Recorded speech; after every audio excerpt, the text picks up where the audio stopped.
Hello, আসসালামু আলাইকুম বন্ধুরা, সবাই কেমন আছো? সবাইকে উপমার রান্নাঘরে স্বাগতম। আজকে নিয়ে এসেছি খুবই মজাদার এবং সহজেই রান্না করা যায় অল্প উপকরণ দিয়ে একটা সবজিটা খেতে যেমন মজা তেমনি সহজেই রান্না করা যায়। দেখো, অল্প একটু তেলের মধ্যে দিয়ে দিলাম একদম অল্প পেঁয়াজ কুচি, 2-3টা পেঁয়াজ দিয়েছি, ছোট ছোট পেঁয়াজ দিয়ে এগুলোকে ভেজে নিয়েছি।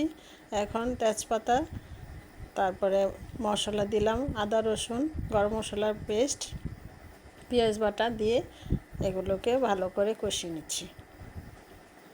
আমার এই রান্নার চ্যানেলটা যদি তোমাদের ভালো লেগে থাকে, ইউটিউব থেকে দেখলে লাইক কমেন্ট সাবস্ক্রাইব করে আমার পাশে থেকো, আর ফেসবুক থেকে দেখলে লাইক কমেন্ট ফলো দিয়ে আমার পাশে থেকো। দিয়ে দিলাম সামান্য পরিমাণ লবণ। আর সাদাটা দেখেছো না, এটা হলো বাদাম বাটা। তারপর এই যে মুরগির মাংসটা আমি সিদ্ধ করে এভাবে ছিঁড়ে নিয়েছি, দিয়ে দিলাম সামান্য পরিমাণ একটু ভিনেগার। এই রান্নাতে ভিনেগারটা দিলে খুব সুন্দর একটা টেস্ট আসে। এখন ভাপিয়ে রাখা সবজিগুলো দিয়ে দিয়েছি। তোমাদের ইচ্ছা মতো সবজি দিতে পারো। আমি মিষ্টি কুমড়া, বাঁধাকপি, ফুলকপি, শিম, পেঁপে এগুলো দিয়ে করলাম।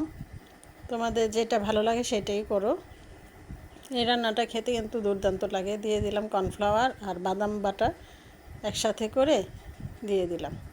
এখন সামান্য পরিমাণ ঝোল দিয়ে নামিয়ে ফেলবো, একটু অপেক্ষা করি।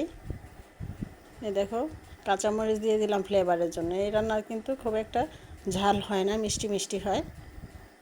তো কেমন হলো সবাই একটু কমেন্ট করে জানাবে। আমার এই রান্নার সাথে এতক্ষণ পর্যন্ত আমাকে সময় দেওয়ার জন্য সবাইকে অসংখ্য ধন্যবাদ।